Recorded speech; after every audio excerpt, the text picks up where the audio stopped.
First, I would like to express gratitude for giving me this opportunity to present my country and to present a little bit the history of Islam in my country, which might not be so known for most of you, and so I think that it will be interesting to hear. The Muslims in Bosnia and Herzegovina, we are Sunni Muslims, and the school of fiqh which we follow is the Hanafi Mazhab. Just a few years ago, we celebrated the anniversary of 6 centuries of Islam in Bosnia and Herzegovina. We are not, as you know, we are not the only Muslims. Actually, the Muslims in Europe, according to the figures in 2007, there were 53 million in all European countries. And as you may see on the slide, is there a slide? No.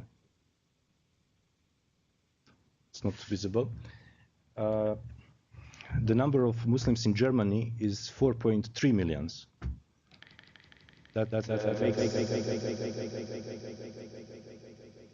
That makes about 5.4% of the total population.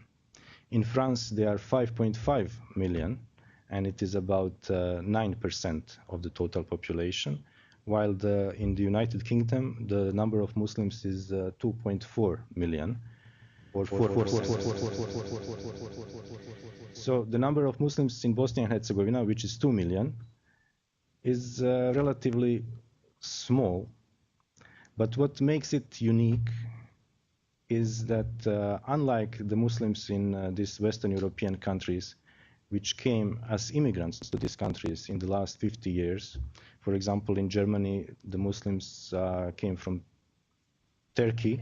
Yes? In France, the Muslims are the minority from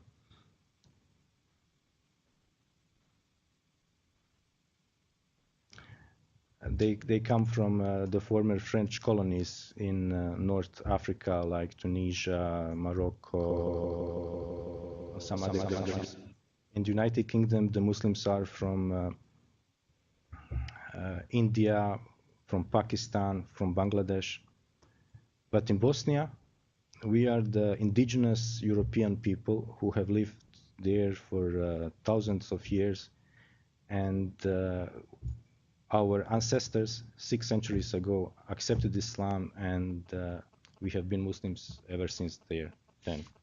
So this is the main difference, and this is what makes us unique. So now a slide, which unfortunately you cannot see, showing you the location of Bosnia and Herzegovina in Europe.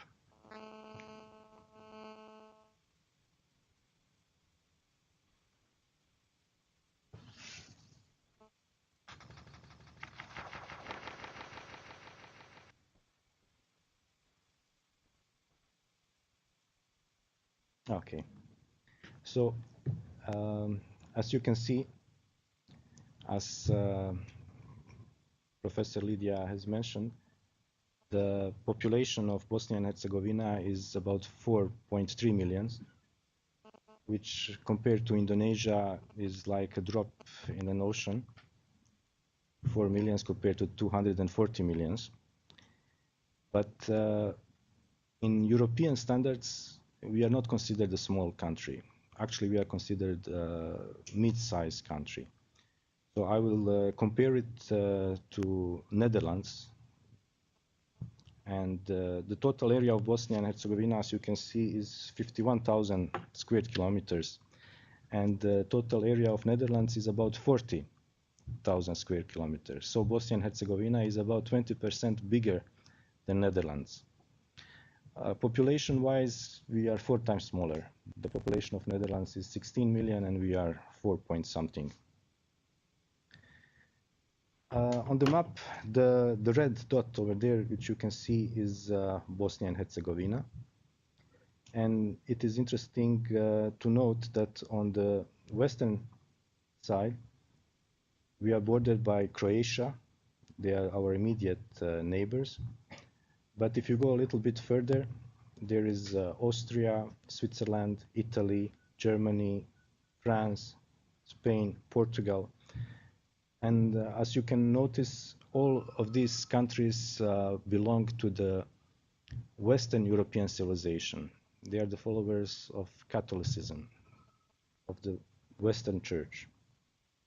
On the right side, on our right side, that is on the eastern side from Bosnia and Herzegovina, our immediate neighbors is Serbia, but next neighbors are Romania, Bulgaria, Greece, Ukraine, and further on Russia.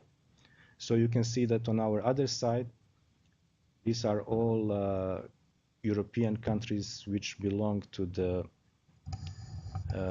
Eastern Christianity, to the Orthodox Christians from the Eastern Europe.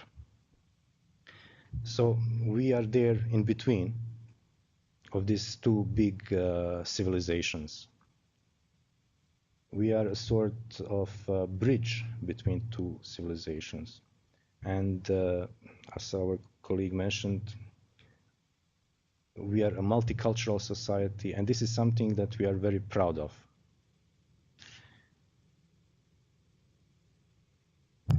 Professor Lydia, she mentioned that Sarajevo is called the Jerusalem of Europe. And the reason why we are called Jerusalem of Europe is because in one small area of downtown Sarajevo, with a radius of only 100 meters, there are 4 big temples, 4 big places of worship of 4 main monotheistic religions.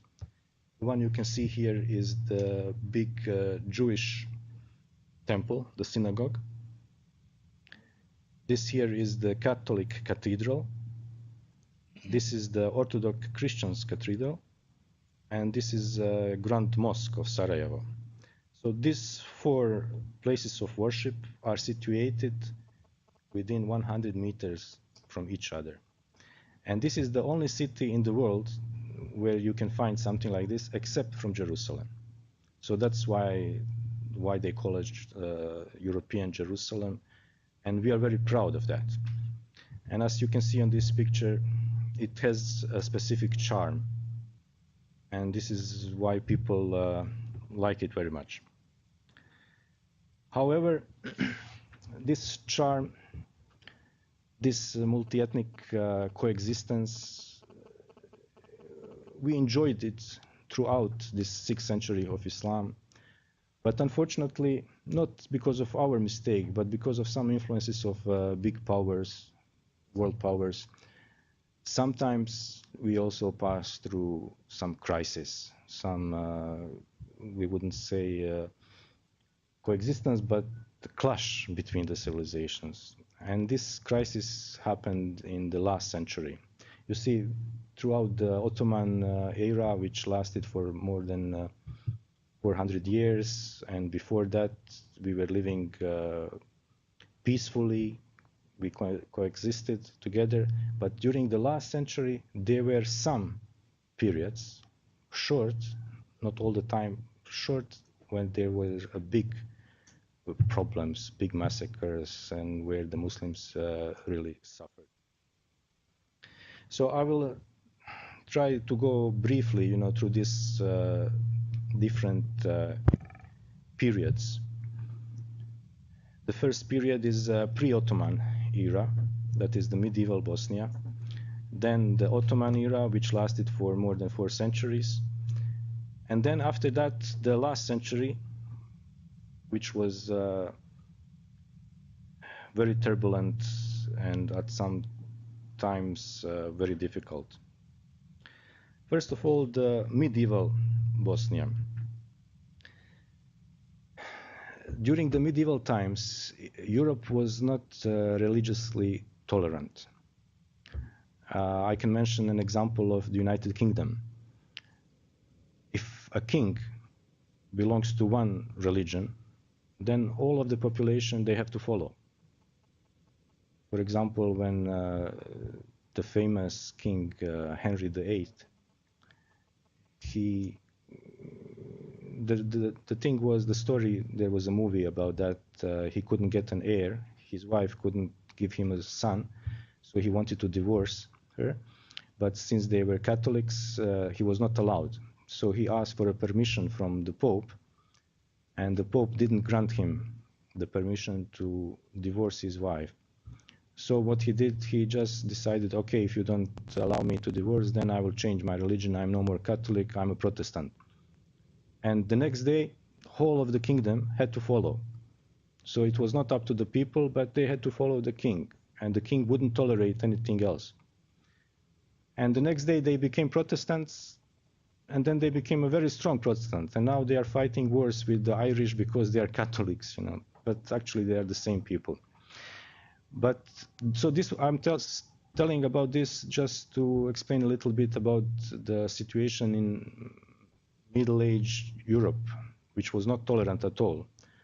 However, the only place in Europe which was tolerant between religion was Bosnia, even at that time.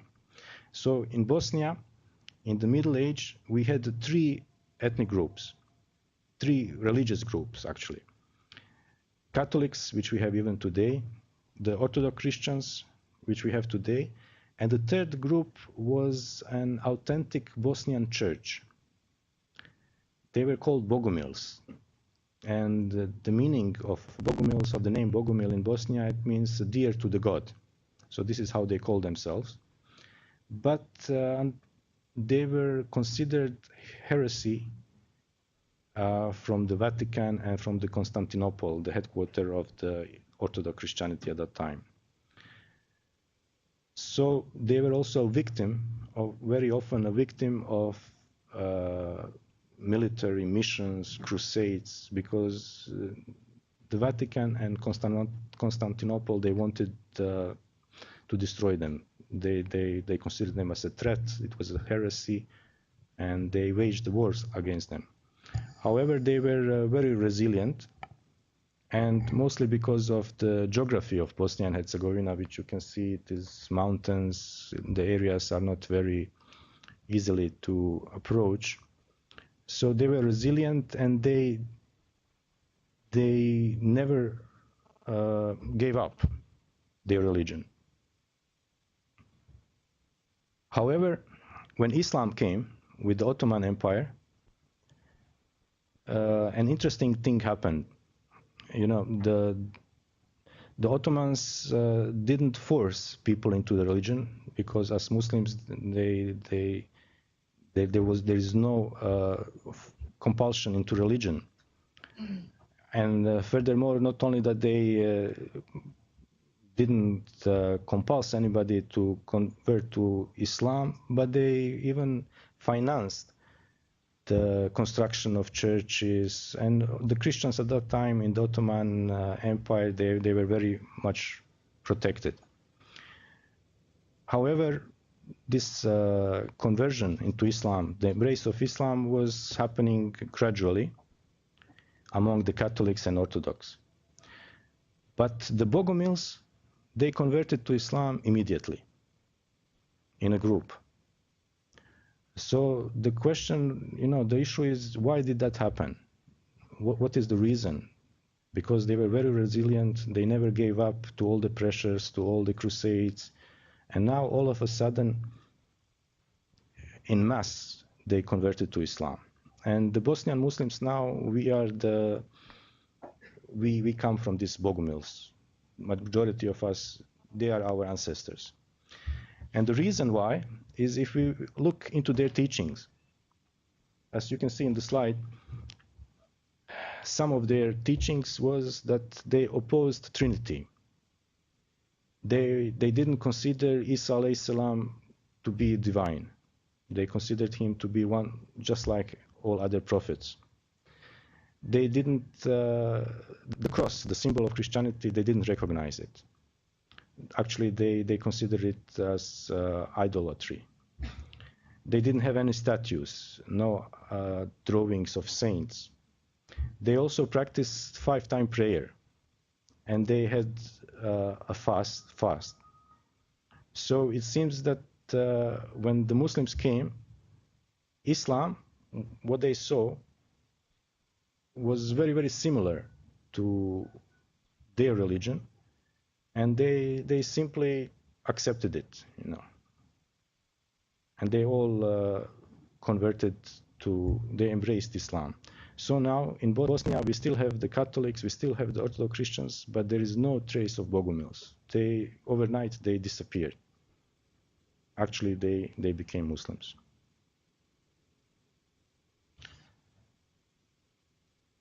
And the other thing I wanted to mention, the Islam came to Bosnia with the Ottoman Empire in a large scale. But even before the arrival of Ottoman Empire, there were some traces of Islam in Bosnia. Actually, there is one mosque in Sarajevo, which was built about 50 years before the arrival of the Ottoman Empire to this region. So even though there were some sporadic cases of Muslims, but the Islam came in a large number with the arrival of the Ottoman rule to this region.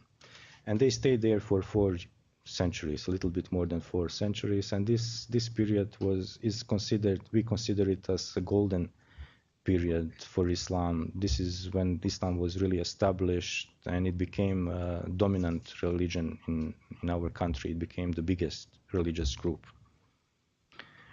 But as I said, other religions were protected. The Christians, the Catholics, the Orthodox Christians were protected. And not only that the Christians were protected, but there was a case which we just mentioned before when after the fall of the Muslim rule in Spain, after the fall of the Andalus, when the Muslims were expelled, they had to leave the Spain, there was also a group of Jewish people who lived in Spain, and they also had to leave. So they were in a very difficult situation. They were expelled from Spain, they were on ships, but nobody wanted to accept them. Throughout Europe, there was anti-Semitism, there was no tolerance, nobody wanted them. So the only refuge they could find and that they were given was by the Ottoman Empire. They accepted them and they gave them refuge in Bosnia. So they found refuge in Sarajevo. They were very urban people. They lived in Sarajevo. They were traders, and Sarajevo was a city with a large Jewish population. So I'm telling you about the nature of this Ottoman rule at that time. When in Europe there was no tolerance, the Ottoman Empire, they provided refuge not only to the people who were living there, but they also accepted people who came from other places who couldn't find refuge anywhere else. And all in all, this was the biggest period, and it was very good. Major towns were established, the economy prospered, most cities were built, the biggest mosques were built, the bridges, the architecture. So this was a very prosperous period in our history. And even though, in a sort, we were occupied by the Ottoman Empire, but the Bosnian Muslims never considered the Ottoman Empire as an occupier, as a colonizer. We always, actually, at that time, the Ottoman Empire was a caliphate, Islamic caliphate. And the Sultan in Istanbul, he was the Islamic caliph. And we considered to be a part of Islamic Ummah, not as a colony of Ottoman Empire, but a part of Islamic Ummah. And another thing, even though we were under the Ottoman Empire, our borders were always preserved, and we have a special autonomous status, and we were always ruled by our people. So it was not an oppression, but it was more, we felt to be a part of a bigger community. And in this society, the education was, there was a great advancement in education in all fields, and the Bosnians were very influential. The Bosnians became alims, they became poets, they became big soldiers, and they even participated in government. So while the Sultan was the head of the state, and it was the hereditary way the sultans came to power. But the second person in the empire was Grand Vizier. It is like a prime minister today. And so the position of a prime minister in the Ottoman Empire, this was a very, very big position. And the interesting thing is that Bosnia, a very small state, a small province, in such a big empire, they gave three Grand Viziers. So three of the Grand Viziers, most influential people after the Sultan in the Ottoman Empire, were Bosnians, who went as the soldiers, and gradually they advanced and they came to the top. They couldn't go any further because they couldn't become Sultan. Sultan, you have to be born Sultan or from a king. Your father has to be Sultan to become a Sultan. So they couldn't go up to that point, but they came to the top point below Sultan. They were Grand Viziers. There were a lot of big soldiers, the alims. And I have a personal story there. My great-grandfather,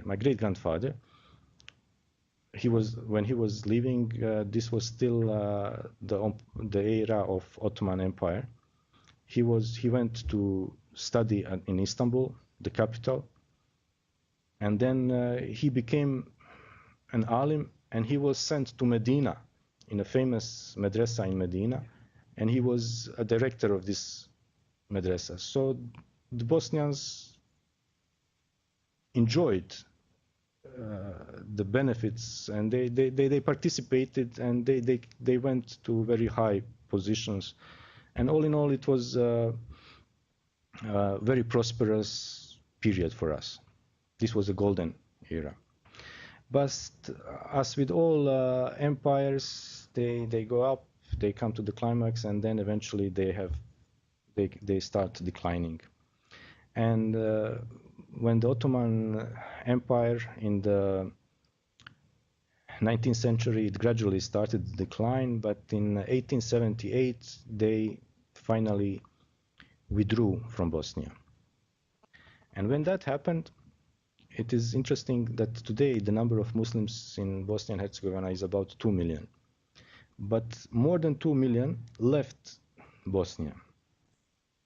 The Bosnian Muslims, when the Ottoman Empire was withdrawing, they just made hijrah. They didn't want to stay under the Christian rule. They just left with the Ottomans, and they moved to other areas which were under Ottoman control, most of them to the present Turkey. And today the number of Bosniaks who are living in Turkey is double the number of Bosnian Muslims in present Bosnia.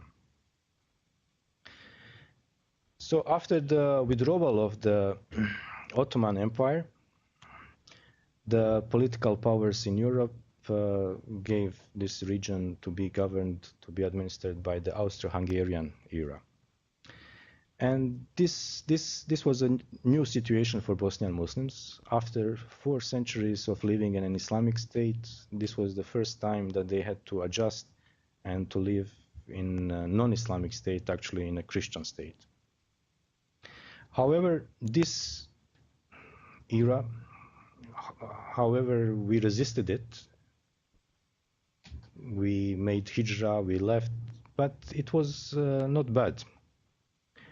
The Austro-Hungarians, they were very tolerant, they provided all freedom of religion. And not only that, but they wanted to make Bosnia a model province, a model colony, and they started a lot of constructions, buildings. And if you go to Sarajevo today, it is full of Austro-Hungarian architecture. And if you can see, they stayed there from 1878 until 1918. So it is a very short period.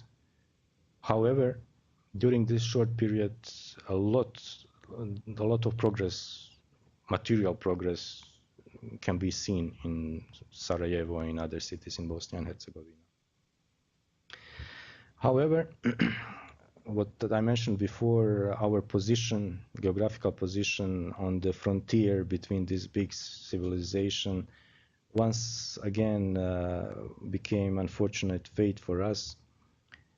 And as you can see, in 1914,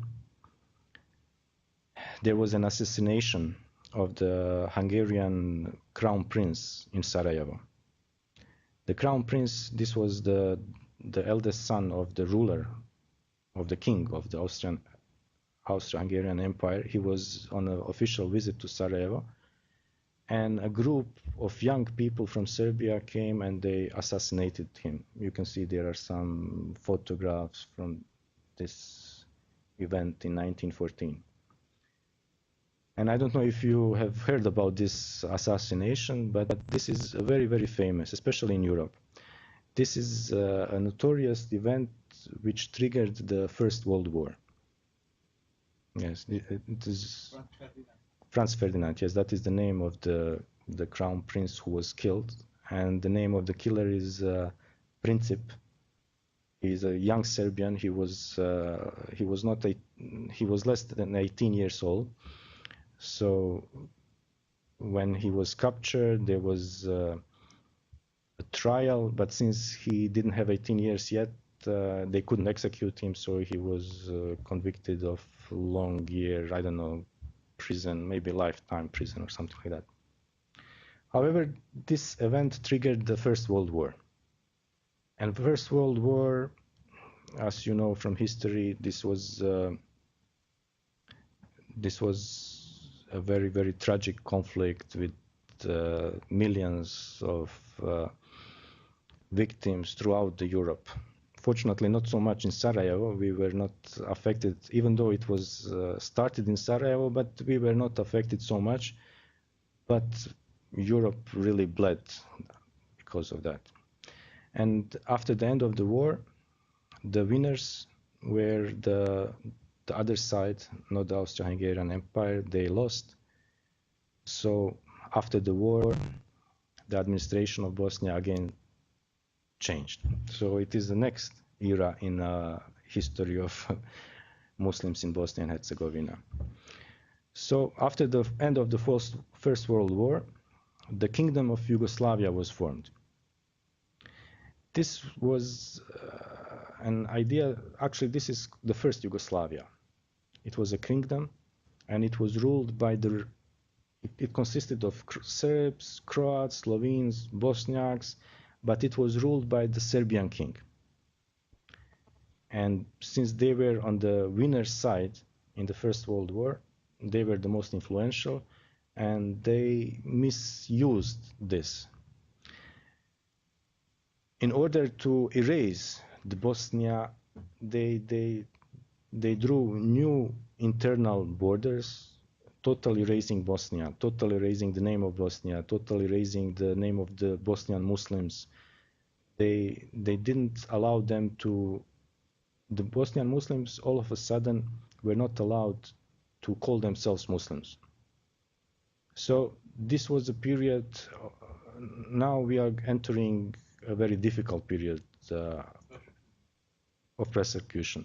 But still, this is just a political persecution, not physical persecution.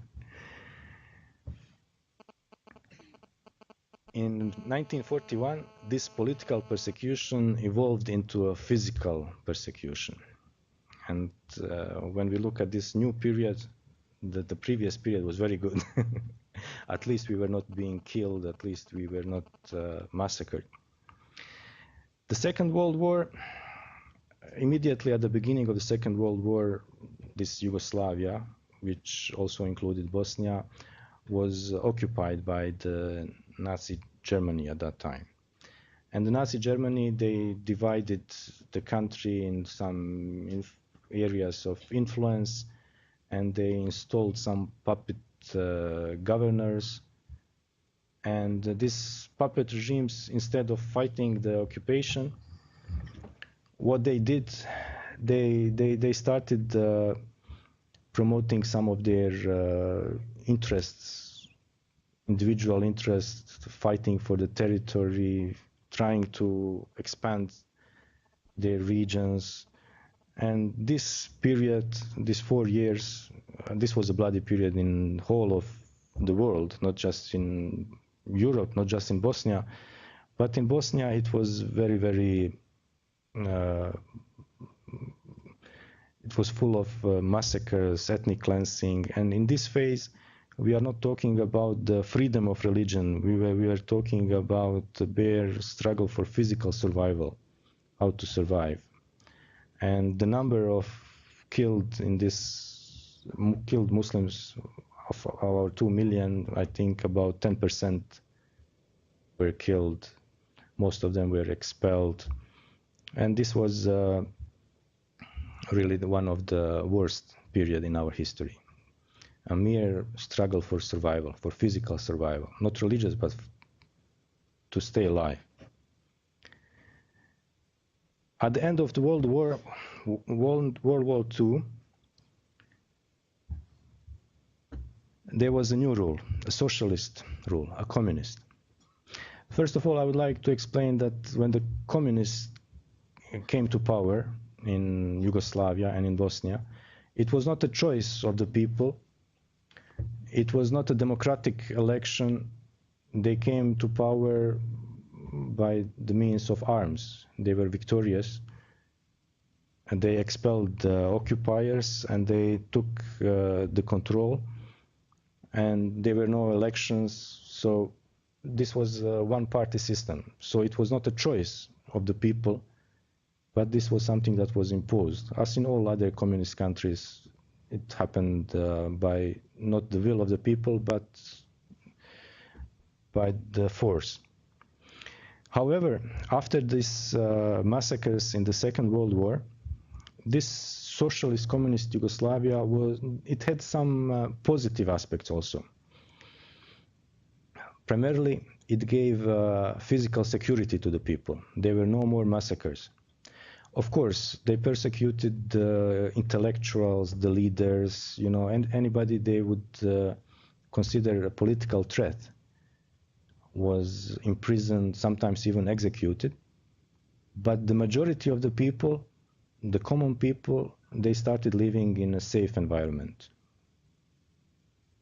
There were none of the religious groups or none of the ethnic groups was favored. Everybody was equal, and this was something very positive. Also, during the first Yugoslavia, as I just mentioned, the historical borders of Bosnia were intentionally erased, to erase the country. But during the socialist Yugoslavia, the internal borders were reinstated. So once again, our historical borders were drawn, and this would show to be very important in the future. And also there was economic prosperity. The country was being reconstructed, and as you can see on the photograph, this is the president, lifelong president of Yugoslavia, Josip Broz Tito. He was a very famous president. He is together with Sukarno, and they were the two who were the founding members of the non-aligned movement. So the Tito, he was a communist, but since Yugoslavia, as Bosnia, is between the Eastern and Western Europe, Tito was balancing, and he was actually he was not in the Eastern Bloc, but he, together with Sukarno, he formed a new bloc, non-aligned countries. So in this communist regime, having in mind the previous periods, there were some positive aspects, but also some negative aspects. The negative aspect was that the communists, they were atheists, and they saw religion as a threat. So religion was suppressed. Not only the Muslims, but all religious groups were suppressed. But even among the different communist countries, there is a difference. For example, some communist countries were much more stricter in prohibiting religion. For example, in Albania, the other Muslim majority European country, which was also communist, religion there was prohibited. So this was a communist regime in which they were the most strict. You know, the religion was prohibited by the law. All mosques were closed down. All of them were destroyed except one in the capital Tirana, and it was turned into a museum. But there was no religious activity allowed in that country. And different countries, different communist countries have a different, it was like a specter of a different degree of suppression of religion. So the one with the highest degree of suppression of religion was Albania. The one with the easiest oppression was on the other side, Yugoslavia. So even though it was suppressed, you know, a number of Islamic education institutions were closed down, but there was one which remained. The mosque remained open. You know, it was, if you were a practicing Muslim, you felt under a pressure, but you were allowed to practice Islam. So it was allowed, but suppressed. On the other hand, in Albania, it was prohibited. So we were lucky. So we were the luckiest among all communist regime countries in regard to the Islam. So the next period is the one which we all know very well. Even in Indonesia, everybody was following. This was the period from 1992 to 1995, when there was this big aggression on our country. It was triggered by a collapse of communism. This is when the communism in the whole of the world collapsed. So all these countries, they moved on, but there were elections in all of the federal units of Yugoslavia. The communists were expelled, except in Serbia. In Serbia, they clinged on to power. And this was the reason why they wanted to preserve their influence, and the spirits, the bad spirits from the first Yugoslavia, which were contained by the communists, again came out from the bottle. And it was a it was a return of the pre-World War II nationalistic politics. And it was a period of ethnic cleansing, the massacres, the Srebrenica, and I think most of us, we still remember these pictures, which you can see here. These are the pictures from the television. And a lot of people here, even in Indonesia, were very much affected. They wanted to help. Your current president, President Susilo Bambang Yudhoyono, he was there. He was leading the peacekeeping forces. He was commander of a peace observers in Bosnia and Herzegovina.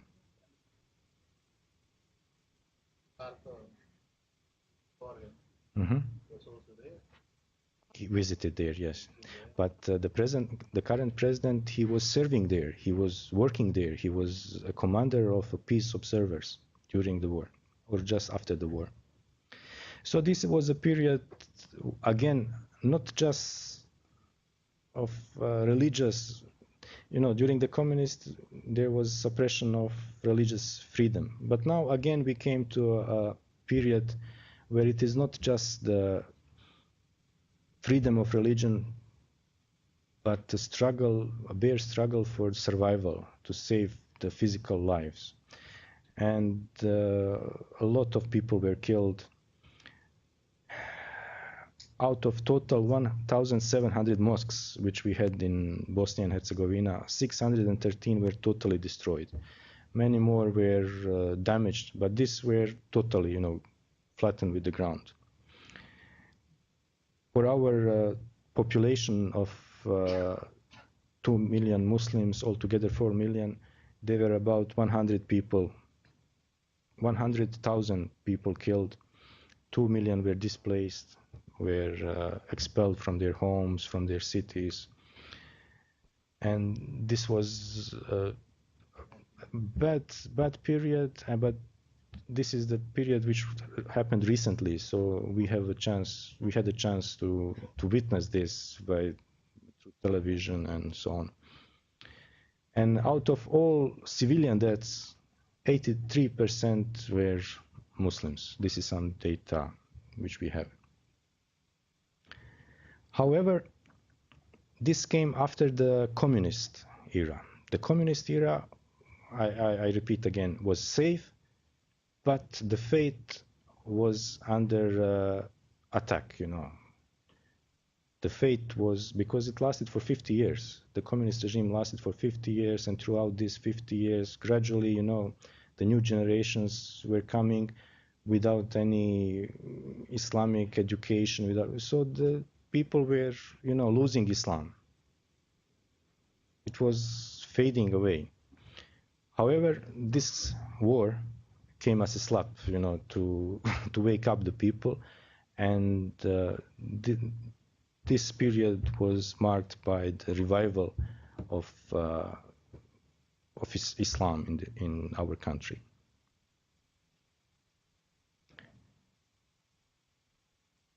So now comes the last period.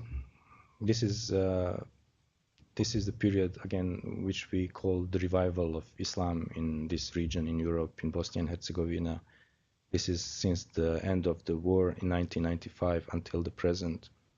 Today, Bosnia and Herzegovina, we don't have a state religion.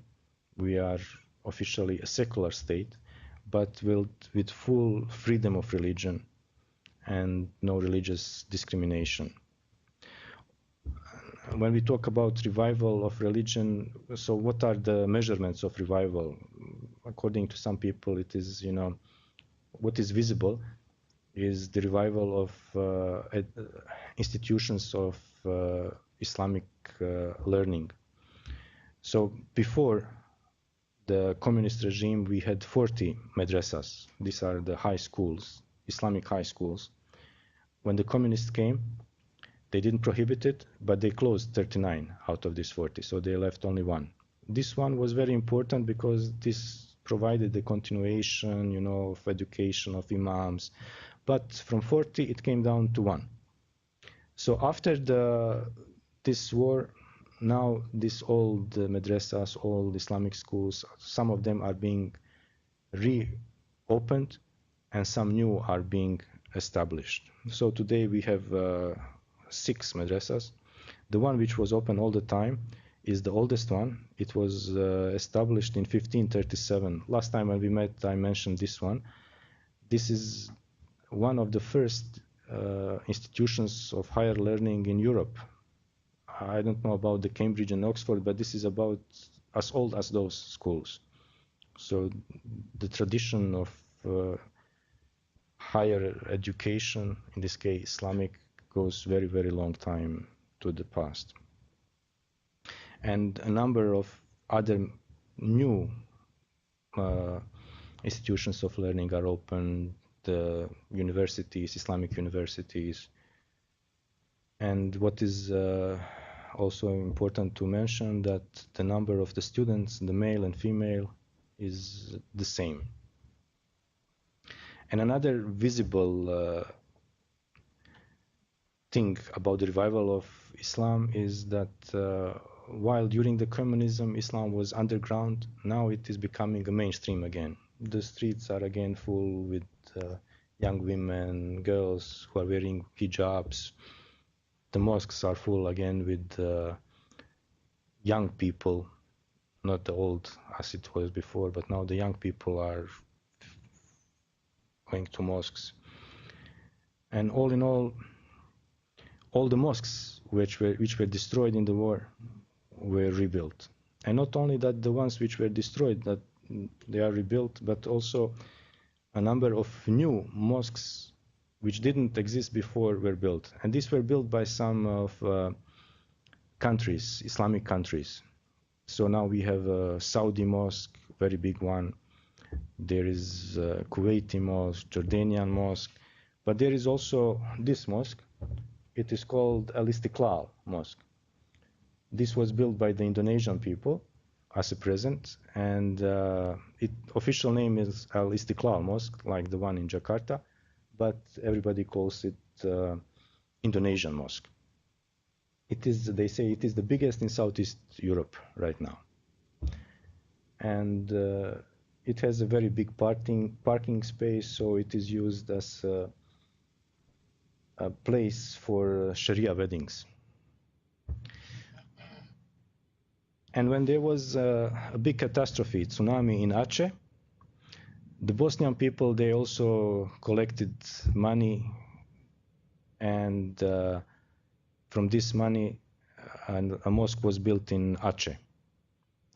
And it was opened just recently.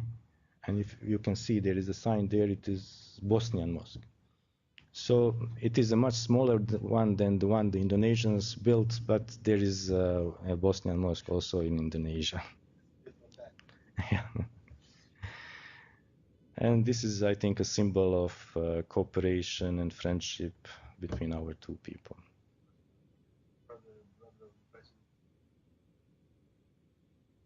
Built by the younger brother of Suharto's Istiklal Mosque in Sarajevo, yes. Okay, with this, I would like to conclude. Thank you very much. I just comment something that interests me.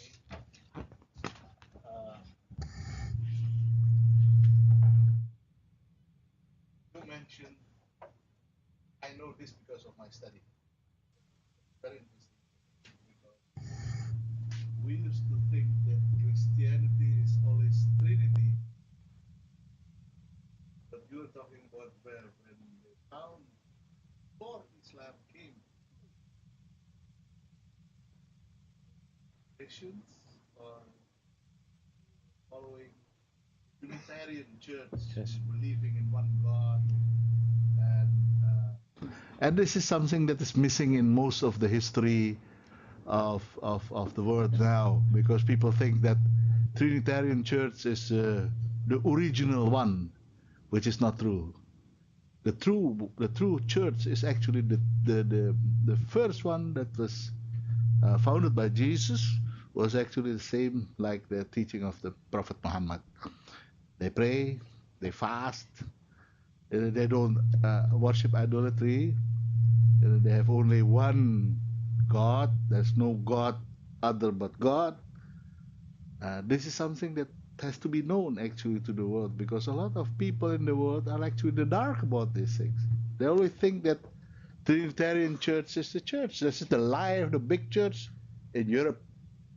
Because what happens is actually in Christianity, there is the Romanization of Christianity instead of Christianization of Roman Empire. That's why they have this the December of 25th of December is actually the birthday of Jesus Christ, which is not true again, because that is the birthday of God Mitrash in Europe. So these are the things that actually has to be known. I'm glad you bring this up, because if I bring that up before you, so there's no proof in it. But since you mentioned there's a proof. There's actually a real proof there, so that we can actually talk about it. Thank you.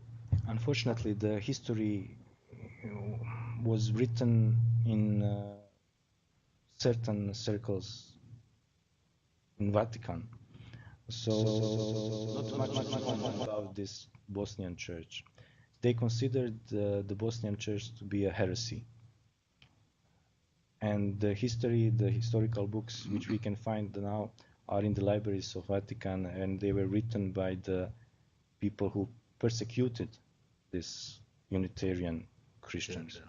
So now you cannot find any information, any positive information about everything is biased, and everything is written by those who were considering them to be the heretical ones.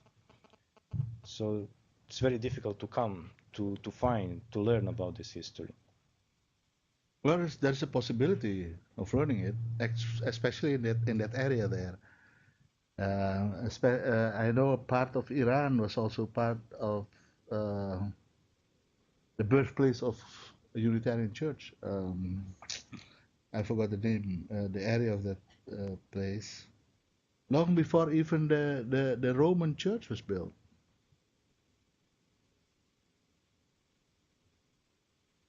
Yeah. Historical facts and. Okay, thank you. Barangkali dari universitas-universitas lain mau bertanya, silakan dari Unhas, dari Al-Azhar atau dari Universitas di Riau. Kami menunggu pertanyaan-pertanyaan dari kalian. Silakan Bapak-bapak. Dari mana? Mulai silakan. Jangan terlalu lama, kita mesti waktu secepatnya supaya bisa kita mengejar.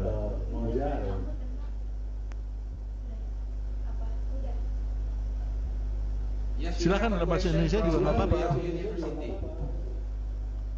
Yes, we have a question from Riau University. Okay, how the involvement of Bosnia in World Islamic Organization?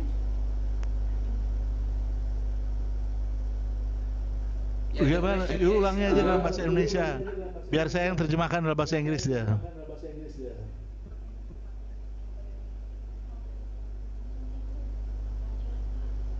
The question is how the involvement of the Bosnia country in the Islamic organization. Bahasa Indonesia aja. Saya bisa ngerti, nanti saya yang kasih tahu sama dia. Soalnya punya bahasa Inggris nggak ada yang ngerti nanti. Oke, apa peran dari Bosnia sendiri di dalam organisasi OKI? He wants to know the role of Bosnia in OIC. Okay, officially our status at this point is we are observers at the OIC. After the Dayton Peace Agreement, with the end of the war, now we are building a new country which includes everybody, the former government and also the people we were fighting against. So this is the all-inclusive government. We are starting, we want to rebuild the country as one, inclusive with all the peoples, even those who were fighting against the country in the past. So now all our decisions are being made by a consensus. And in order to be a member of the OIC, our presidency, which consists of 3 persons, 1 Muslim, 1 Croat, 1 Serb, they have to bring anonymous decision that we want to be a part of OIC. Unfortunately, the people who were fighting against Bosnia, who are now part of the government, they don't allow this. So at this point, we are not a full member, but we are an observer with an intention to become a full member. And the leadership of the OIC, they fully understand this. And even though, there are a lot of funds, there are a lot of programs which are provided for the members of OIC, of the Organization of Islamic Conference. And Bosnia and Herzegovina doesn't have a status of full member, but nevertheless, we are considered to be a full member. We can use all these programs, we can use all these funds, and they have the understanding. But officially, we are just the observer. So I think that this is... and before, I prepared some photographs about Bosnia on the slide. So if you can put back the Tolong dikembalikan tuh slide-nya tadi mana? Siapa yang pegang kendali slide? Udah. Is this the one you want? some photographs from Bosnia. Just let them go. Tolong putar foto-foto yang mengenai Bosnia tolong diputar terus. This is another Bosnia. Lagi. This is Bosnia, yes. This is the Okay. grand mosque, the biggest mosque, which it is about 550 years old. Yeah. Okay, we can continue discussion. Just let the Okay. photographs go on. Oke. Saudara bisa ngerti di sana di Riau. Sudah tangkap penjelasannya. Sudah. Thank you, Mr. Ambassador, and thank you for the moderator who's really wonderful tonight. Thank you. Makasih ya. Thank you. Oke, thanks you. Makasih Pak. Baik. Ya, Riau. Ada lagi yang lain dari UAI? Reza. Biasanya suka nanya. Oke, baik Pak. Pakai bahasa Indonesia, bahasa Inggris Pak. Ya kalau you bahasa Inggris langsung lah. Oke Pak, thank you Pak. To Your Excellency, Mr. Ambassador, I have questions about your system of government.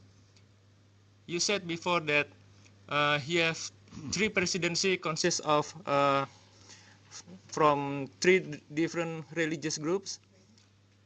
Can you explain us a little bit about that? And can you also explain us about the system of parliament? Are the member of parliaments also divided between religious groups or not? Thank you, sir. Okay, after the end of the war was ended by a Dayton Peace Agreement. You will remember that. And this was a peace treaty which ended the war. So this was a compromise of everything. You know, there was a terrible dispute, and in order to overcome this dispute, to bring peace, this peace treaty was made, and this peace treaty provided a model for governance, and this model for governance is in many ways very, very unnatural. So it is very, very complex. We have 3 ethnic groups, but now we have 2 entities. These 2 entities have totally different government structure. It is totally unlogical.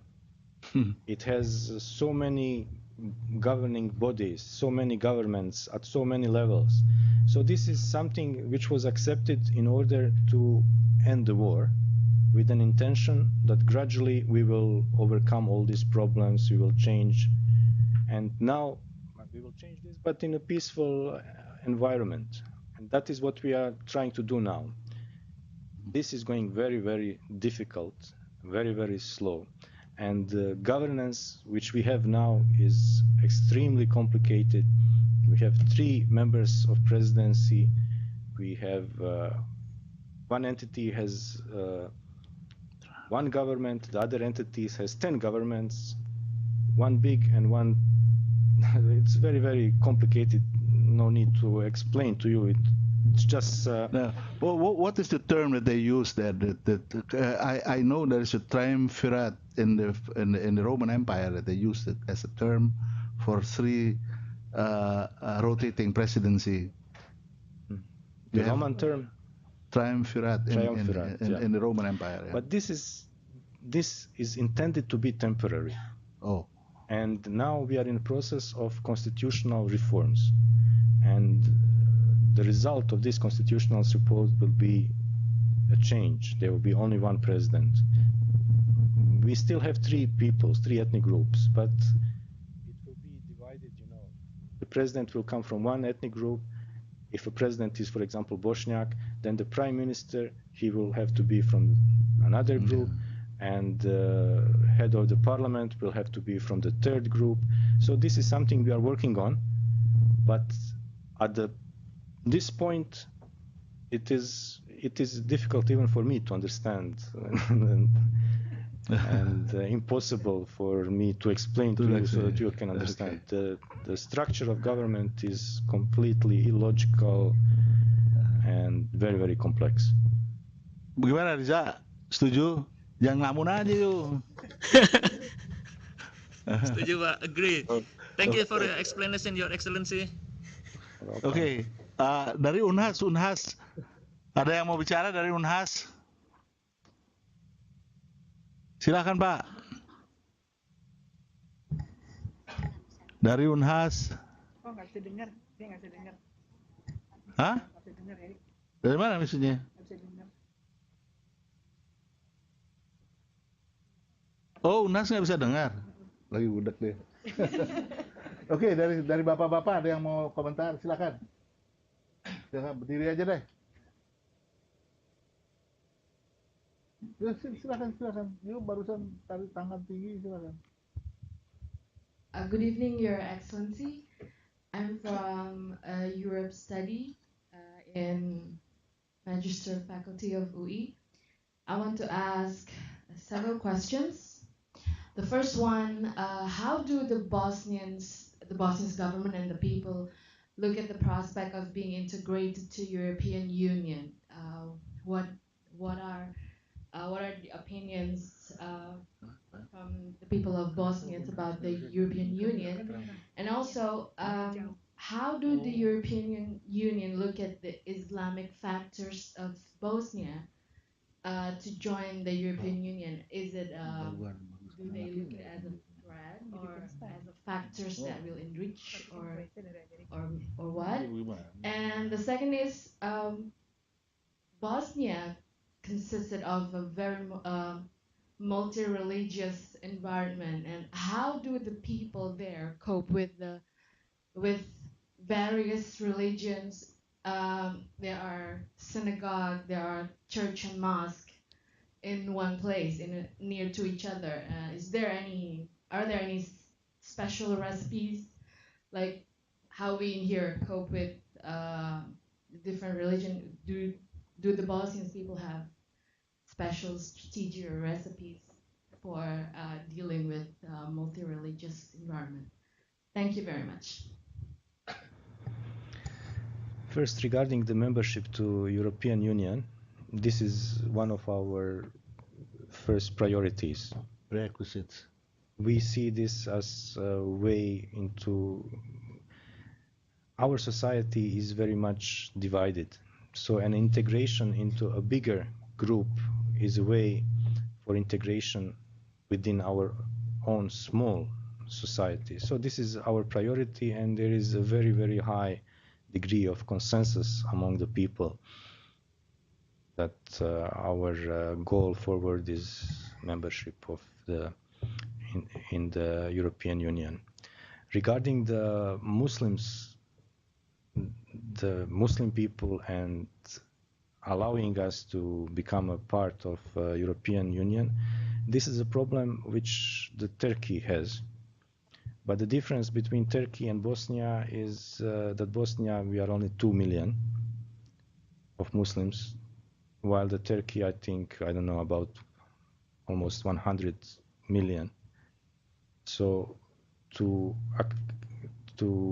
for Turkey to enter the European Union, it would affect the European Union, and Europeans are very much afraid of that. While the 2 million of Bosniaks, it's not a big deal, so it's not a threat to them, so this is not a problem. And furthermore, the current composition of the European Union, it has already surpassed us. The countries which are on our east are already members of European Union, and it is only normal that these Southeast European countries, Croatia, Serbia, it's like a hole in the European Union. It is impossible to remain like that, so it has to become part of European Union, because it must have some territorial shape. It cannot have a hole in the body. And the third one, what? Ada lagi? The last one was actually how do the Bosnian people cope with the difference, with the various religions in there? So I'm not sure that we are that we should give any advice. You see, in Bosnia, there was a war. There were two options, two visions. One vision is to keep Bosnia as a multi-ethnic country. Another side was fighting for a division. So those who were striving for a division, in order to achieve the misunderstanding and irreversible division among the people, they did terrible crimes intentionally, so that there is no chance of future reconciliation. On the other side, the other side, which wanted to keep Bosnia as a multi-ethnic, that side, they did everything to preserve the multi-ethnic society. So if you are asking for advice, I don't know which side you are asking in Bosnia, and you can get different recommendations, and some of them can be very bad. It's not actually an advice. I mean, how do the people there cope with the differences? This is something which we lived in for centuries, in the same place. So this is something which we are born with, and simply there is a high degree of tolerance and live not just living beside somebody, but living together with. When we celebrate the Eid, the Christmas, the Easter, we all celebrate. Our neighbors come to us for Eid, we go to our neighbors for Christian holidays, and it is not living next to each other, but we are living. And Bosnia, before the war, it was just like a checkerboard, like a leopard skin. Everything was mixed. There was no one city or one village is Muslim, another is Christian. Everything was mixed. And this was our greatest value, our strength. After this war, that has been changed. There's been a lot of ethnic cleansing, and now, even though we are one country, but we are not living together as we used to live. Now it is, Muslims are living in one city, the Christians in another, Catholics in the third, and this is a problem which we intended to overcome by the return of refugees, by reintegration, but we have achieved a lot, but still it is not enough. Still it is a divided society. Ya, deh. Ada lagi tadi mau siapa lagi? Thank you, Your Excellency, Mr. Ambassador. Ada siapa lagi yang mau bertanya? Tadi ada. Jangan malu-malu, malu-maluin aja nggak apa-apa. Saya ingin melanjutkan tadi, tapi saya pakai bahasa Indonesia. Oh, boleh. Untuk melanjutkan tadi, bagaimana di sana itu pengembangan ekonomi syariah? Apakah memang juga ada persiapan atau sudah mengarah ke situ, termasuk untuk masuk ke UA-nya nanti kalau misalnya jadi sendiri belum. This is a very interesting question. This is a questions for Indonesians projected to Bosnia. Do you have a Sharia economic development there in Bosnia? Sharia development. We have an Islamic bank. Yeah, Islamic bank. That's one. Yes. You have economic Sharia maybe? Islamic bank, yes. We have. My brother is general manager of an Islamic bank in Sarajevo. This is an Islamic bank which was formed by the IDB. Actually, it is three banks: IDB, Islamic Development Bank in Jeddah, the Islamic Bank in Dubai, and Islamic Bank in Abu Dhabi. They are the owners of Bosnia Bank International. This is the only Islamic bank in Bosnia and Herzegovina. Other Islamic institution? Is this question? What kind of institutions? Economic or?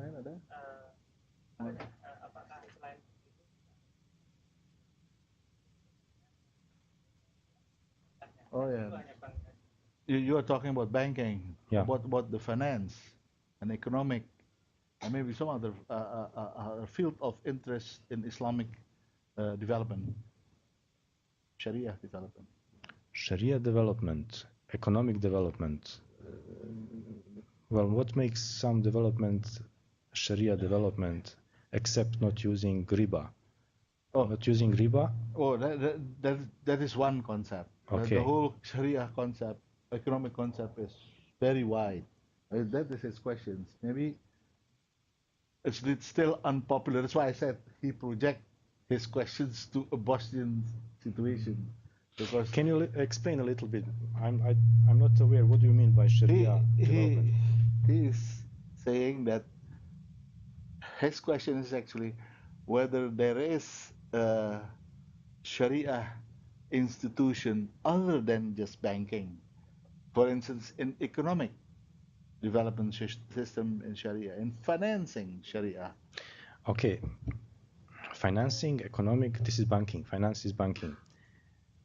We have we have a halal certificate agency, and now we are forming how do you call that, a region, economic free trade, like a free trade zone, but Islamic trade zone. That's what he means. Islamic free trade zone, yeah. Yes. So there is, I cannot remember an English term for that, but it is a halal park, halal economic park is being formed in northern part of Bosnia. And this is like a territory for halal economic production. Halal economic production, what does that mean? Halal food, halal... Yeah, fruits, halal. Yes. Industry that provides feeding for a human being, it must be halal. Yeah, so there are some projects, but what makes some economic activity non-Sharia? Involvement of riba. So if there is no involvement of riba, any economic activity is in accordance with Islamic law. So if you are looking for something more, well, I'm not sure about this. This is in the process of growing. Yeah. Even in Indonesia, it's still growing. Okay, he's happy with your answer. As long as he's happy, it's okay. Ada lagi yang lain? Mana? Okay, from Unhas, can I ask question to Mr. Tariq Bukfich? This is maybe just a trivia question. I happened to read a book by Mr. Ali Izetbegovic, the first president of Bosnia. His book about Islam between East and West, and it's really a good book, I think. So as one of Bosnia who live in Bosnia, how do you see Mr. Izetbegovic when he become the first person, the first leader in Bosnia? That's all. Thank you. Back to you. Well, the situation in which we were in 1991 was almost impossible.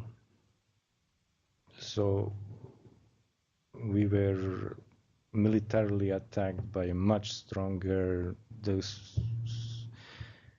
the society just came out from the communist era, the Islam was very weak, so the situation is extremely difficult, and it is a miracle that we survived, that there are Muslims now in Bosnia, in all this environment, European, anti-Islamic, and after all we survived. And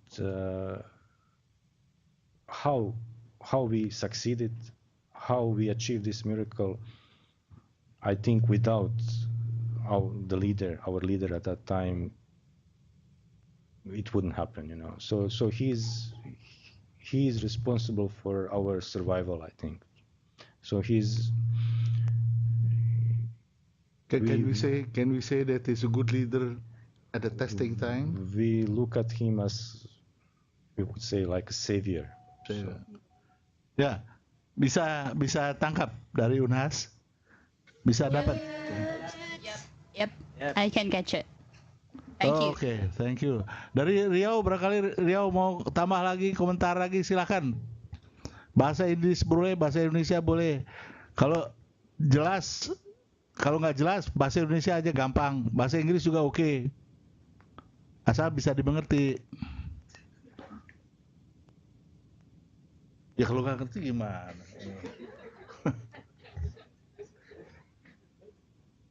Silakan dari Riau.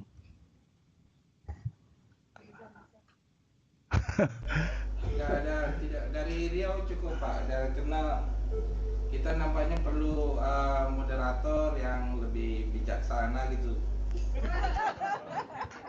Memang moderator tuh mesti agak tegas gitu Pak. Kalau nggak jelas ya bisa dibilang nggak jelas. Kalau moderator bijaksana itu artinya yang klemer-klemer gitu ya. Perlu moderator yang klemer-klemer apa? Cari aja yang lain. Dari ini Reza dari FH UAI. Yang lain? Nggak ada Pak, belum ada Pak. Nggak, yang lain-lain temannya barangkali.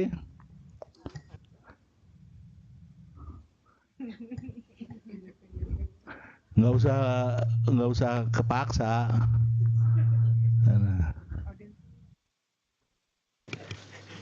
Nggak ada Pak. Nggak ada pertanyaan lagi Pak. Dari Unas nggak ada lagi. Mungkin komentar saya Pak, next time seseorang moderator itu orang yang bisa mengencourage orang lain untuk bertanya, bukan yang menjatuhkan pada saat awal. Anda tadi ada statement yang saya tidak suka dengarnya tentang budak. Saya ini nggak menjatuhkan, saya ini tegas, saya nggak ngerti apa yang you ngomong, oleh karena itu saya sampaikan, saya nggak ngerti. Kalau saya ngerti ya saya sampaikan. Kalau saya nggak ngerti saya mesti bilang, oh Pak, tolong Bapak bahasanya yang benar gitu.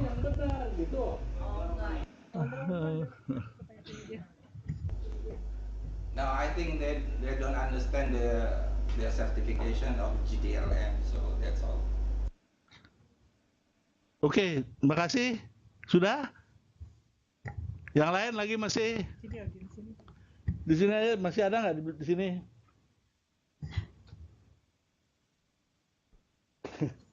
Jangan pada takut juga kalian sama saya. Takut kena tembak gitu. Enggak, ngomong biasa aja, asal bisa dimengerti orang, itu aja, nggak ada apa-apa. Silakan aja. Silakan.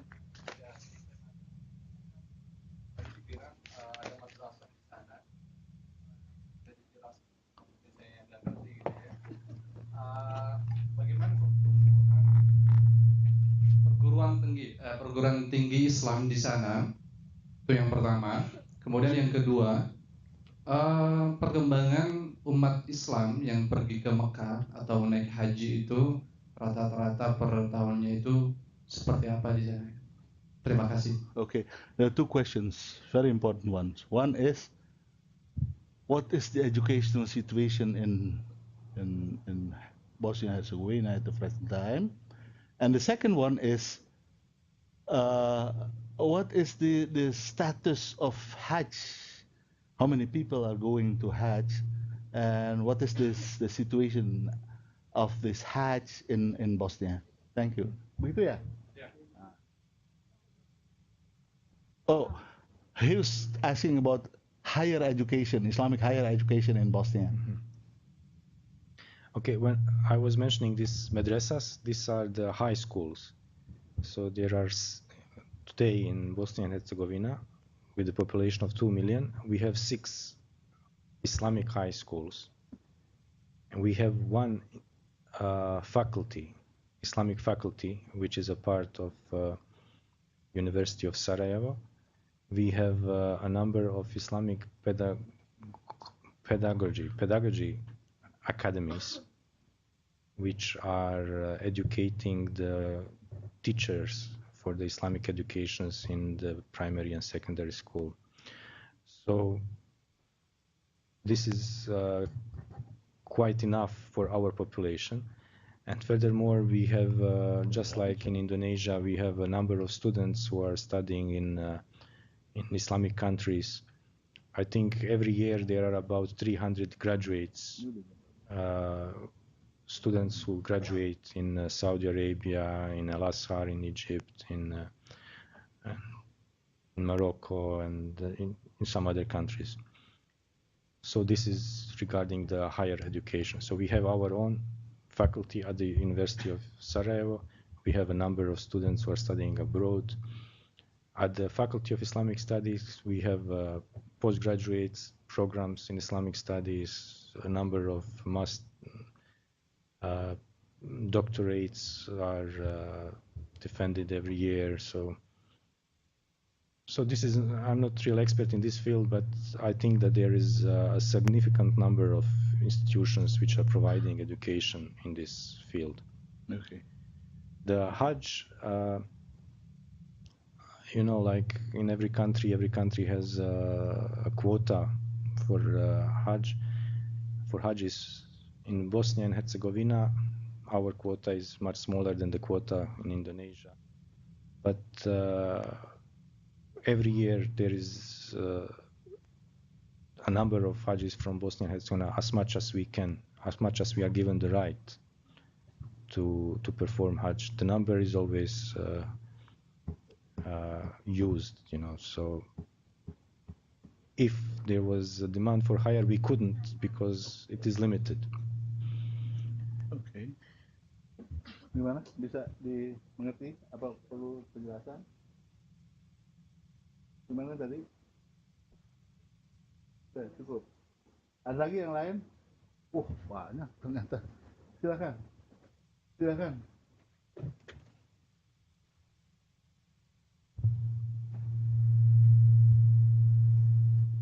Terima kasih. Ya, assalamualaikum warahmatullahi wabarakatuh. Saya ingin menanyakan tentang bagaimana perkembangan aliran umat Islam di Bosnia sekarang. Mungkin kalau misalnya mungkin ada aliran-aliran kayak radikal, kemudian ada yang kelompok sekular, kelompok moderat. Persentasenya seperti apa di sana, dan masing-masing kelompok-kelompok aliran-aliran ini seperti apa?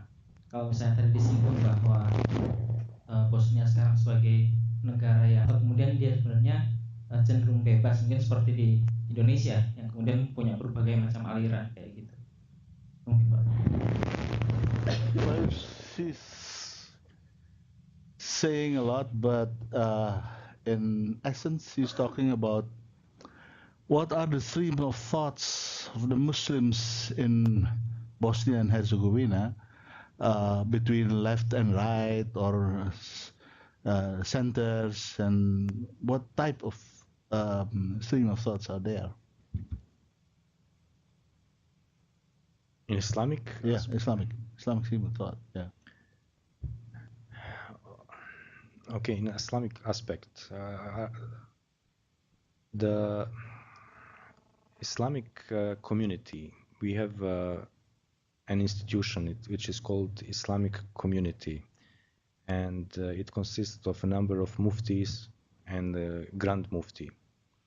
So they belong to a Sunni school with the Hanafi Mazhab, and it is the Hanafi Mazhab is a sort of a most moderate of all other mazhabs.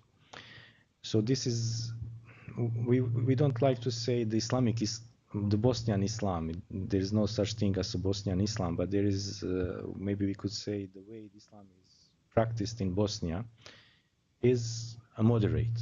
It is very moderate. So, but during the war, there have been a number of people who came to help us, and who were exposed to big injustice and who were exposed to big sacrifice and who became what you would say a little bit more extreme. So there is a difference between these people, you know, the traditional Muslims and some of these newer Muslims, the people who were secular and who accepted Islam during the difficult times, during the war. They are a little bit more, I wouldn't say extreme, but they are a little bit more strict. So there are variations, but it is nothing which is creating a difficulty or a problem. Everything is controllable, you know. There is no conflict, there is no struggle between this. They recognize each other. It is there is a tolerance even within the Islamic community among those who are a little bit more strict, less strict, moderate. So this exists, but it is not something which calls for some urgent action or something. Everything is controllable and everything is normal. Okay. Do? Bisa terima? Udah? Hah? Bang, ada yang lain lagi?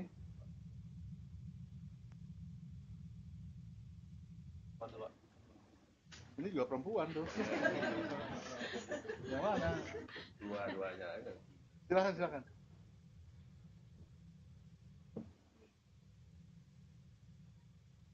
Atung dulu, kalau ini belakangan aja. Gimana yang lagi? Yang ini perempuan dulu. Jadi mesti berdiri. Oke, silakan. Apakah di Bosnia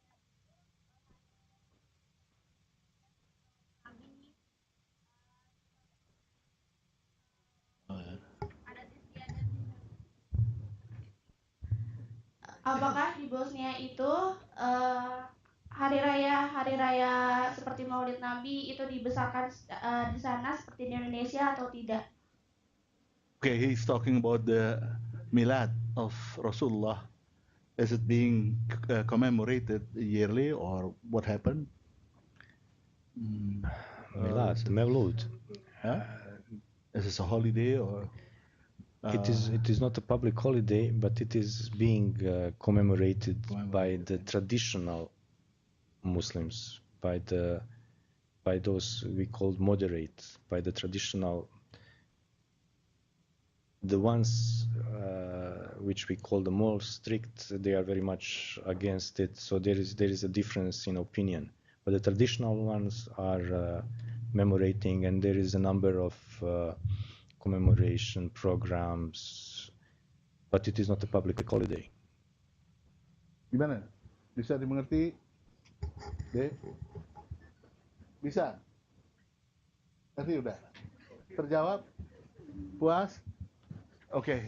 As long as you satisfied, it's okay. Ya, silakan. Oh, masih banyak, ya Allah.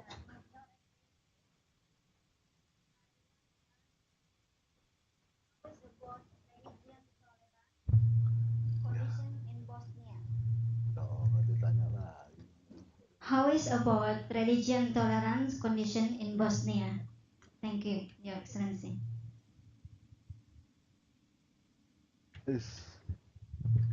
Tolerance of religion. Well, this is what we've been talking all this time. Iya, dia dari tadi dia omongin itu.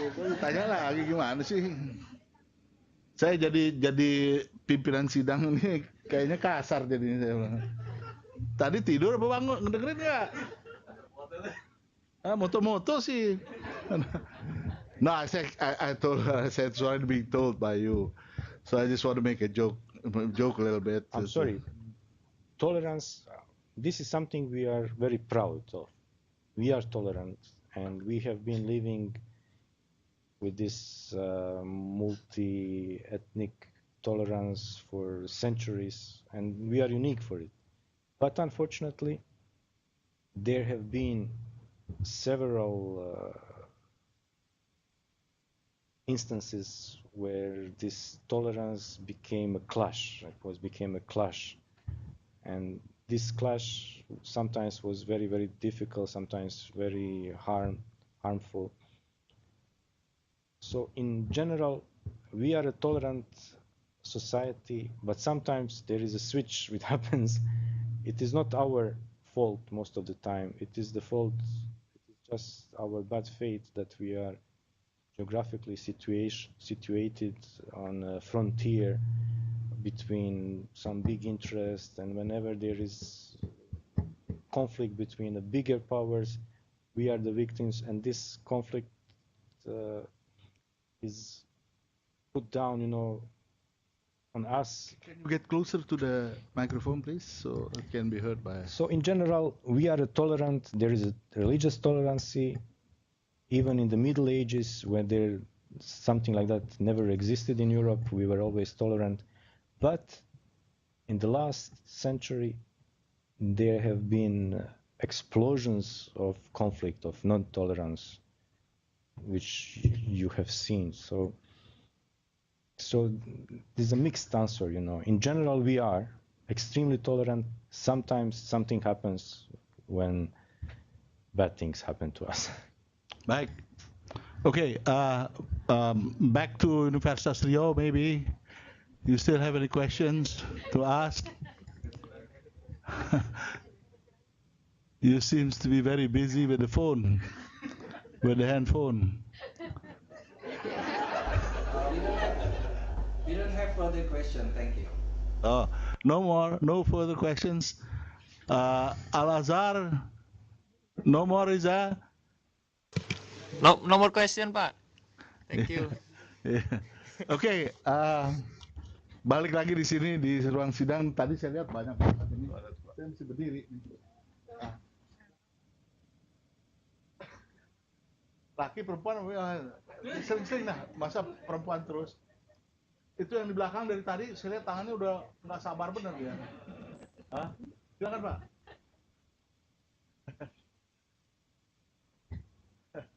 Ini orang Harvard ini. Terima kasih. I'd like to ask a question in terms of military affairs. I understand that Bosnia joined NATO, North Atlantic Treaty Organizations, and sent its troops to Iraq. Is the troops still stay in Iraq or already withdrawn? And how is not disturbing Bosnian relationship with the rest of Arab world, with the fact that Bosnia also sent the troops join together with NATO and American to occupy Iraq. Thank you.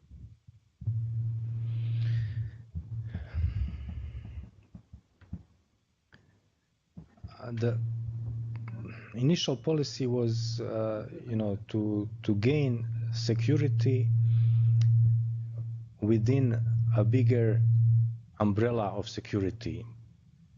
So we had an army and we had an internal conflict. To overcome this, our intention was to become a part of NATO. We are still not a part of NATO, but we believe that if we become a part of NATO, the internal security will also be solved. It is not security from attack from abroad, but within the country. So we declared our wish to become a part of NATO. And then there was a request to send soldiers, not to Iraq. We didn't send any soldiers to Iraq, but we did send to Afghanistan. So this is something we were required to do. Now, I personally may agree or not agree with that, but this was a decision which was made by the government, by all three sides, with all three ethnic groups. So it is, we made the decision that we want to be a part of NATO, and then there was a requirement for us to contribute with soldiers in Afghanistan, and that's what we did. I personally do not agree with that decision, but this is something which is, the decision is brought by the government, which consists of all sides, and that's what we did. Oke, barangkali saya ingin bertanya kepada orang Unhas, apa barangkali mau mengomentari lagi dari apa yang sudah dijelaskan atau mau ditanyakan dari Unhas? Di sini juga sudah agak larut malam Pak, jadi that's all, that's enough, thank you. Oh, di sana udah larut malam ya? Tapi ya udahlah. Tapi masih ada orang-orang itu. Jadi kalian lagi ngapain di sana? Larut malam. Ketawa-ketawanya kelihatan lagi dari sini. Silakan Pak, kalau ada komentar, don't hesitate. Dalam bahasa Indonesia juga nggak apa-apa. Kalau bahasa Inggrisnya bagus, silakan. Jadi orang bisa ngerti. Itu aja semuanya. Kalau nggak, saya terjemahkan ke sana. Kayaknya sudah cukup Pak. Thank you. Cukup. Thank you so much Okay. for your effort. That's enough for now. Okay? Oke, terima kasih ya. Nah, ada lagi? Silakan Pak. Aduh, takut ini dia. Thank you for the opportunity. My name is Lutfi from the International. My name is Lutfi from the International Relations University of Indonesia. Your Excellency, my question is, how is the relations between Indonesia and Bosnia currently?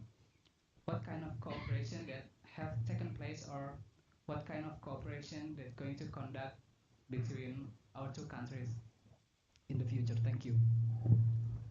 Okay, you get the point? Okay. The cooperation, the most important cooperation was during the war, and during the war we received assistance from Indonesia, moral, material, in all aspects, and for that we are very, very grateful. Now our relations politically are excellent, but the most important is economic relations. Economic relations are very, very low, extremely low. The reason, one of the main reasons, is that the huge distance between the two countries for trade. But even though with all this distance, there are some attempts, and there are some Indonesian companies working in Bosnia. We are working on bringing some companies here to Indonesia. Indonesia is opening an embassy in Bosnia right now.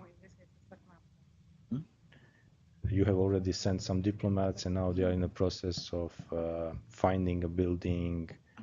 And within this, before the end of this year, it will officially be opened. So with the new embassy in Sarajevo, the cooperation, I think, will further develop. And the cultural field also. There have been some cultural presentations, Bosnian culture presentations here in Indonesia.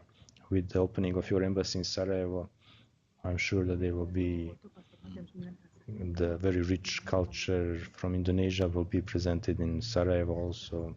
So all in all, we have very good relations.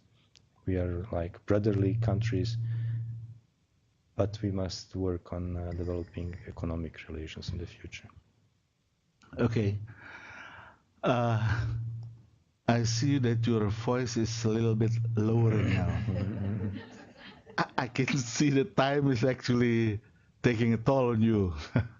But we can finish at 9 o'clock, and maybe taking some pictures with all the audience here. But before that, we still have approximately 15 to 20 minutes time. Is that okay with you? Okay. Kali saya tanya sini lagi deh. Ini banyak yang di baku juga di sini. Silakan. Keras.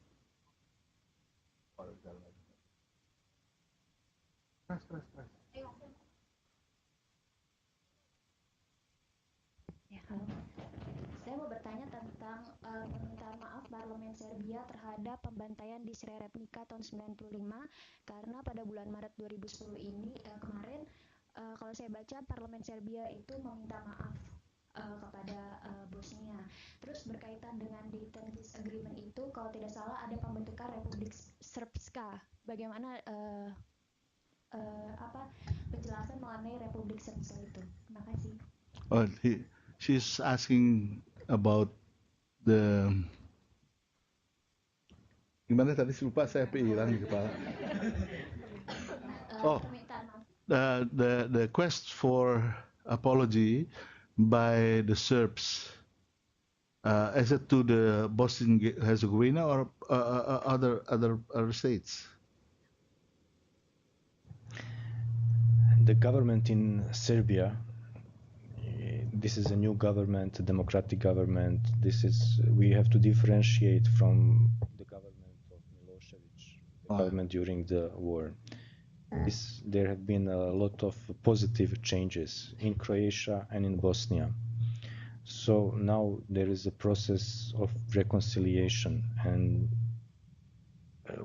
if you are mentioning this, what happens a few days ago, now there is a process where our president goes to Serbia, the Serbian president goes to Croatia, the Croatian president goes to Bosnia. There is a lot of visits and public expressions of regrets for all that has happened, for all the civilians. So this is a positive development, and this is happening throughout the region. So this is a sort of reconciliation.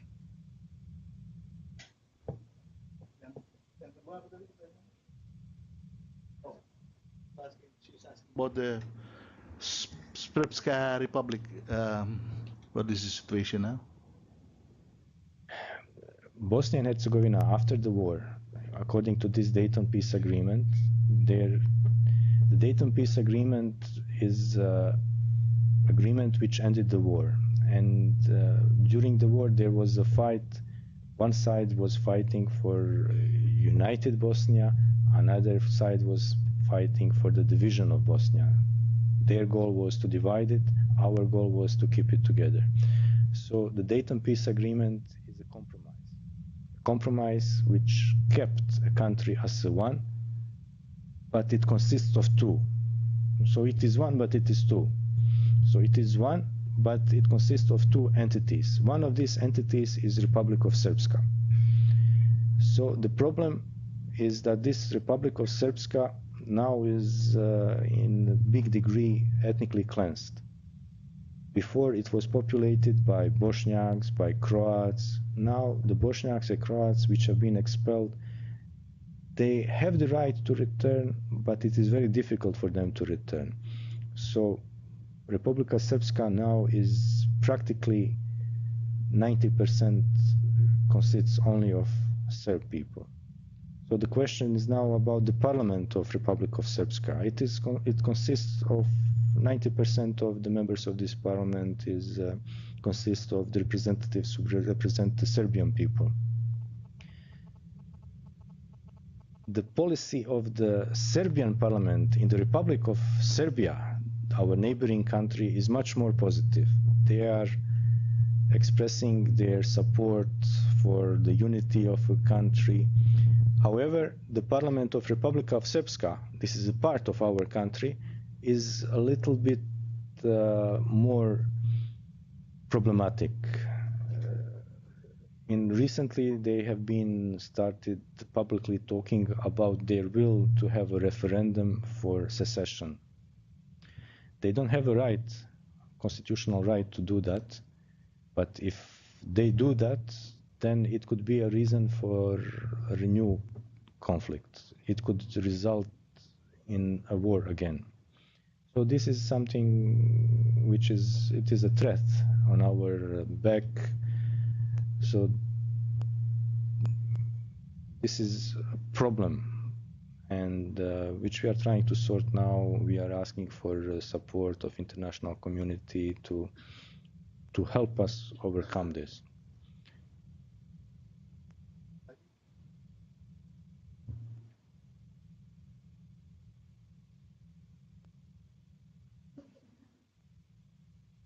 Your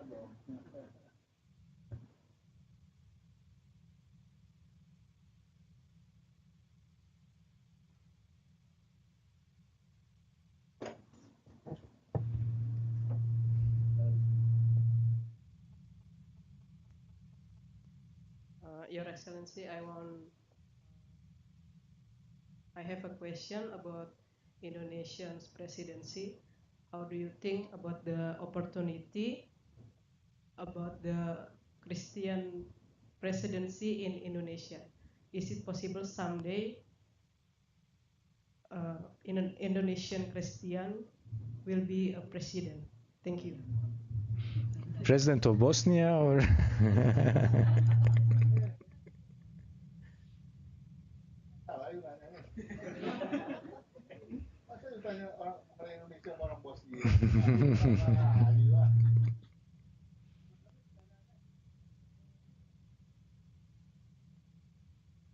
Di mana mau ditanya? Di Indonesia. Dia nanya dia di Indonesia kan bukan dia yang tanya dong.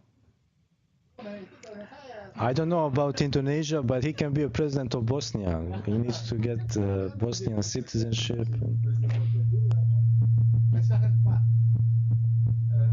you.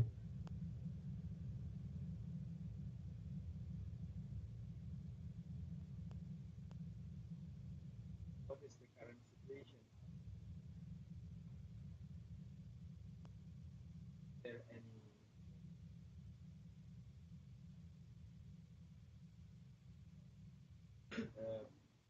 long-lasting conflict will impact that religious situation over there? So, what is the current situation? Is there any Current situation is we don't have a state religion. There is not any religion which is more favored than any other. Okay. But there is a total freedom of all religions in the country. No discrimination. So there is no discrimination against any ethnic group or any ethnic minority or any religious group.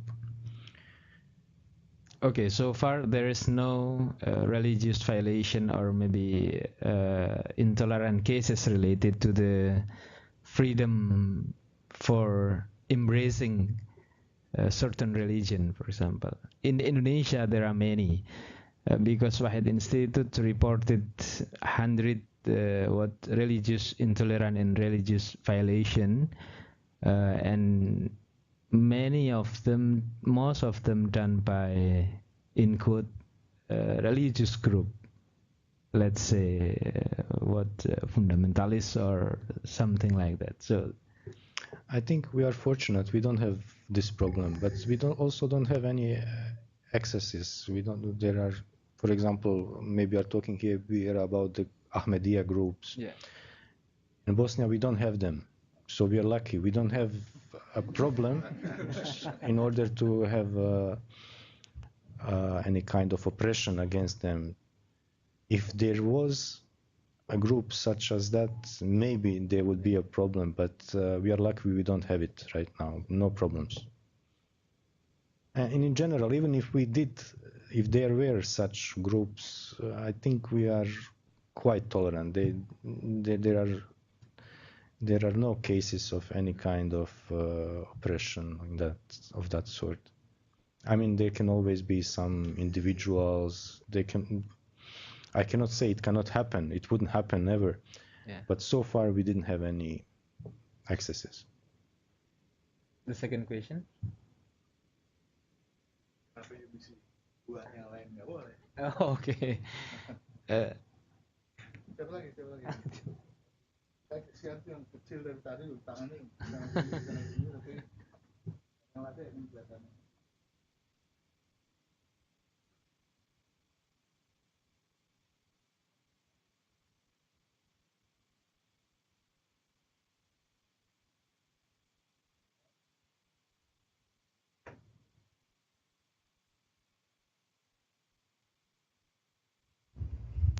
Good evening, Your Excellency. I want to ask several questions. My first question is related to the previous question.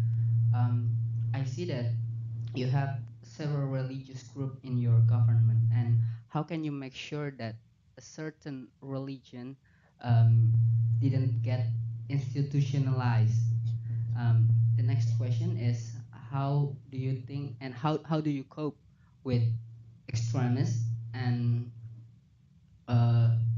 interreligious conflicts? And the last question is, how do you think about religious coup d'etat, and is there any chance of such thing happens in Bosnia? Thank you very much.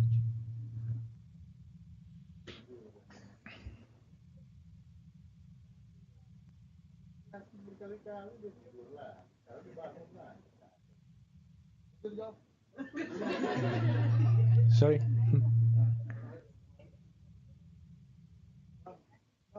You want to ask that? You answer that question? I don't think you have to answer that question because there's no need for it. You have already explained that so many times before. There is no danger of any coup d'etat, religious coup d'etat, and I forgot the second question. This is a question that's a probability question.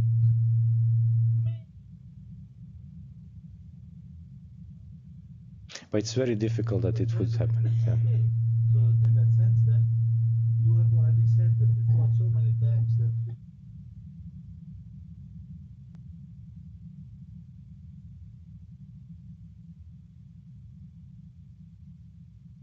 once they do that, there comes to open conflict. Also, maybe I can add the conflict between religious groups. In some countries, that is a problem. In our country, in our case, it is not the conflict between the religious group, between the religious people, between the Muslims and Christians. The conflict which we had is outside that. It is political. It is politically driven, not religiously driven, and it was driven sometimes from outside the country. It is the external forces which caused the problem, and once the conflict started, then it evolved into a conflict between religious groups. But that was not the source of the problem. It is like a consequence of a problem.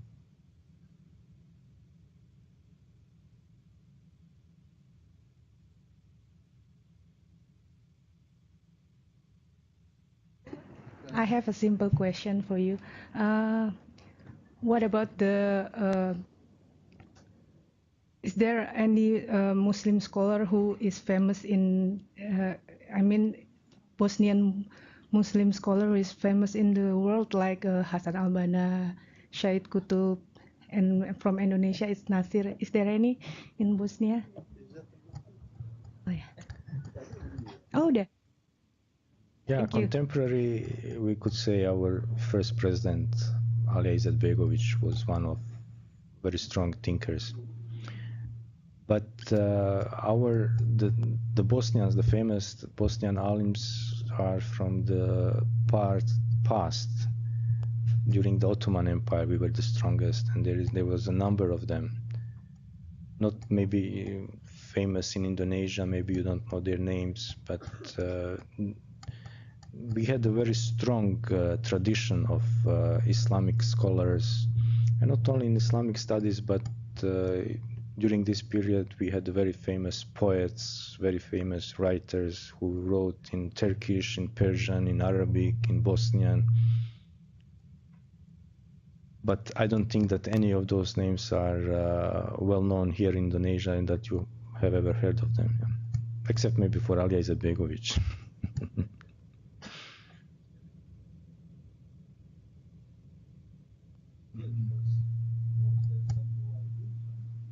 Yeah. Okay, maybe next time. Oke ya, kita setuju berarti.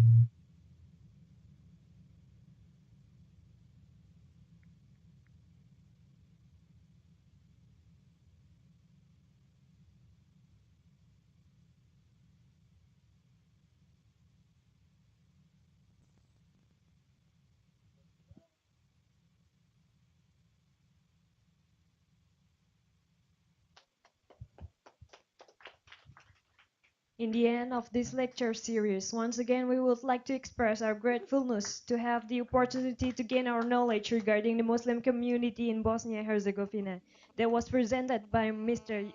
Tariq Bukvik. As a symbol of our gratitude, we will give a souvenir represented by Mrs. Friani to Mr. Tariq Bukvik. Mrs. Friani.